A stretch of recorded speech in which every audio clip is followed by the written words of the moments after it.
Assalamualaikum warahmatullahi wabarakatuh. Halo semuanya, perkenalkan nama saya Jovanya Sahila Izati dari kelas 10-3. Jadi hari ini saya akan menceritakan novel yang telah saya baca yang berjudul Warung Bujang. Warung Bujang ini ditulis oleh Jessica Karmelia pada tahun 2020 di kota Jakarta. Ia diterbitkan oleh Arya Media Mandiri. Jumlah halaman dari novel ini ada 386 halaman dan juga sekitar 25 bab. Nah, jadi alasan kenapa saya memilih novel ini karena novel ini menceritakan kehidupan sehari-hari, terus dia juga mengangkat kisah pertemanan, kekeluargaan, dan juga dia menjelaskan tentang usaha kecil yang berkembang dengan cukup baik walaupun banyak tantangannya.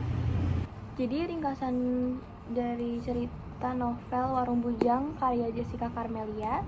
Jadi terdapat tokoh bernama Wajendra yang mempunyai 12 cucu. Pada suatu hari mereka tuh tengah berkumpul di ruang makan VIP berpintu geser nomor 6 yang dimana itu direncanakan oleh si Wajendra atau kakek tersebut. Di situ Wajendra merencanakan perkumpulan keluarga 12 cucunya itu. Lalu tapi mereka tuh kayak datang satu persatu dan mereka tuh saling menunggu dengan melontarkan candaan-candaan mereka sendiri. Dan di situ cucu yang baru datang pun bingung kenapa kursinya tuh cuma ada 12, sedangkan Wajendra berarti nggak duduk, karena mereka awalnya tuh kayak mikir ada satu yang nggak datang, tapi di situ Wajendra cuma duduk dan sisanya tuh cuma ada 11. Jadi mereka bingung. Nah, tapi mereka juga menunggu kedatangan saudara-saudaranya itu cukup lumayan lama, tapi karena mereka melontarkan candaan mungkin itu nggak berasa. Nah, setelah itu saat mereka sudah datang semua, tiba-tiba kalimat pertama yang diucapkan oleh Wajendra adalah toko kelontong adalah impian kakek waktu muda. Di situ 12 cucunya tuh kayak bingung banget. Maksudnya apa? Kenapa tiba-tiba ngomong kayak gitu? Jadi ternyata Wajendra tuh cuman diem aja. Tapi dia tuh ngasih kayak ada surat.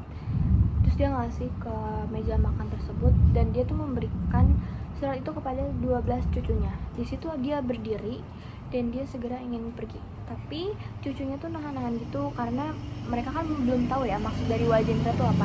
Jadi Wajendra cuman diem dan dia cuman melihat reaksi-reaksi dari cucu-cucunya. Di situ cucunya pun saling kayak dia tuh nyari suatu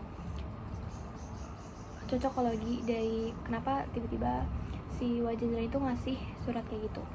Di situ Papski atau yang biasa disebut Wajendra, jadi Papski itu tuh sebutan kakek dari para cucu-cucunya.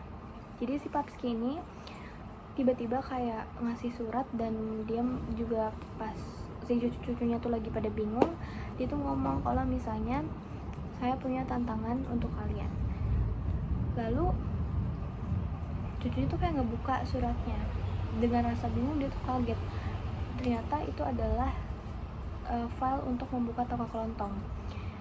Nah, tapi karena mereka tuh pasti punya kesibukan masing-masing, jadi mereka tuh nyari alasan kayak gak bisa ikut, gak bisa ini, gak bisa itu, karena mereka punya kesibukan masing-masing sehingga mereka tuh mau nyari alasan buat nolak hal tersebut. Nah, tapi salah satu dari cucu mereka, dari cucu-cucu itu kayak kasih tahu kalau misalnya ini adalah impian Papski saat masih muda dan kalau misalnya kita tolak tuh kayak gak enak banget gitu.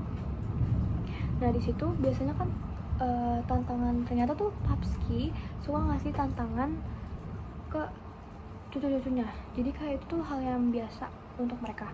Tapi tetap aja itu tuh pasti ada yang kaget karena pasti ada yang baru. Nah, setiap tantangan dari Papski itu tuh selalu ada ketuanya dari 12 cucu tersebut. Nah, di situ pada saat tantangan ini yang toko kelontong itu diketuai oleh cucu pertamanya yaitu Dani. Di situ Dani menjadi ketua tantangan pada kegiatan saat itu. Di situ dan dia juga cukup dewasa, dia nggak berkomentar apapun, dia juga pasti ngerti karena ini adalah cita-cita Papski saat masih muda. Setelah itu Papski pergi meninggalkan ruang makan. Setelah itu Papski pergi meninggalkan ruang makan tersebut dan membiarkan cucunya itu berunding dan saling berdiskusi apa sih yang dimaksud sama si Wajendra ini. Di situ mereka benar-benar saling berdiskusi. Mereka juga cukup memecahkan masalah dari surat yang diberikan oleh sama Wajendra. Nah di situ banyak cucunya menolak, kayak saya sibuk, dan membuka toko kelontong itu juga jadi tantangan terbaru untuk 12 cucunya. Mereka sepakat juga untuk menamakan toko kelontong itu adalah Warung Bujang atau yang biasa disebut Warbu. Nah, kenapa mereka tuh nggak nolak? Karena mereka tuh kayak gak enak dan mereka tuh ngerasa bahwa kita tuh keluarga, jadi mereka harus bisa saling melengkapi. Dimana itu kan impian Papski waktu masih muda dan mereka tuh tinggal ngejalanin, sedangkan fasilitas semua tuh sudah diadakan sama si Wajendra ini. Jadi mereka tinggal menjalankan hal-hal biasa seperti di Warbu. Tapi itu pemikiran awal mereka yang dimana saat mereka membuka Warung Bujang itu menjadi sangat rumit.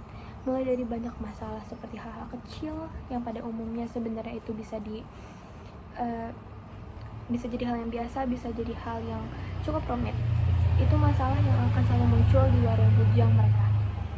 Nah, di situ juga mereka sebelum membuka, mereka juga udah mau menunjuk diri mereka sendiri untuk kerja di berbagai bidangnya, kayak misalnya di kasir, di logistik, atau di apapun kayak gitu.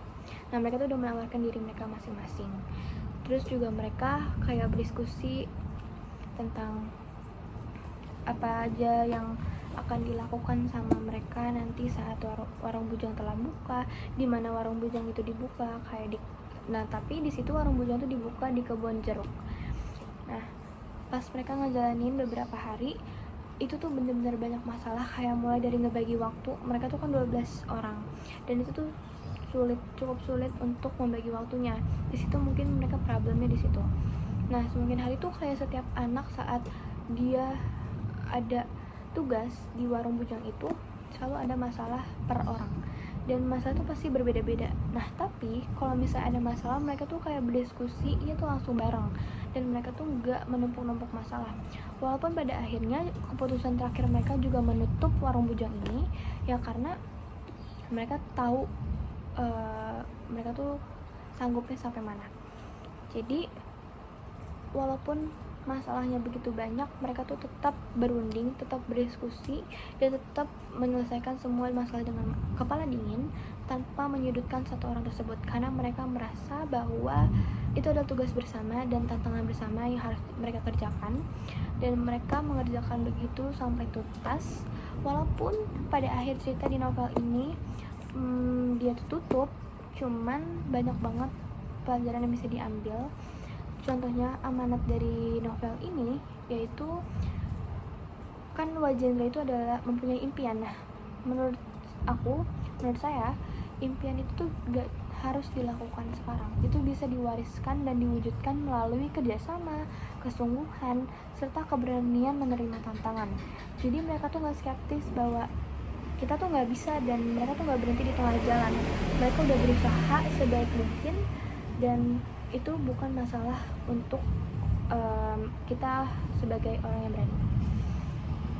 Nah meskipun Warbu itu akhirnya tutup, tapi proses yang dilalui oleh cucu-cucunya tuh sangat membangun usaha, menghadapi masalah, hingga saling memahami satu sama lain. Itu adalah hal yang cukup berat, tetapi mereka bisa jalankan. Jadi amanat dari novel ini menjelaskan bahwa impian tuh gak harus dilakukan sekarang, tapi impian itu dapat diwariskan dan diwujudkan melalui kerjasama, kesungguhan, serta keberanian menerima tantangan. Walaupun pada akhirnya Warbu ini atau warung bujang akhirnya tutup, tapi proses yang dijalani sama cucu-cucunya itu mulai dari membangun usaha, menghadapi masalah, hingga saling memahami karakter satu sama lain. menjadi pengalaman berharga yang mengajarkan bahwa kebersamaan, usaha bersama, dan nilai kekeluargaan jauh lebih penting daripada hasil akhirnya. Jadi dengan membaca novel ini kita bisa saling mengerti, bisa saling memahami satu sama lain, dan juga kita juga bisa belajar dari gimana cara menangani masalah yang baik, terus mana hal yang harus kita hindari. Jadi mari baca novel ini agar kita bisa mendapatkan banyak pelajaran yang berharga tentang kehidupan sehari-hari kita yang ada di Warung Bujang novel ini. Terima kasih, sekian dari saya. Wassalamualaikum warahmatullahi wabarakatuh.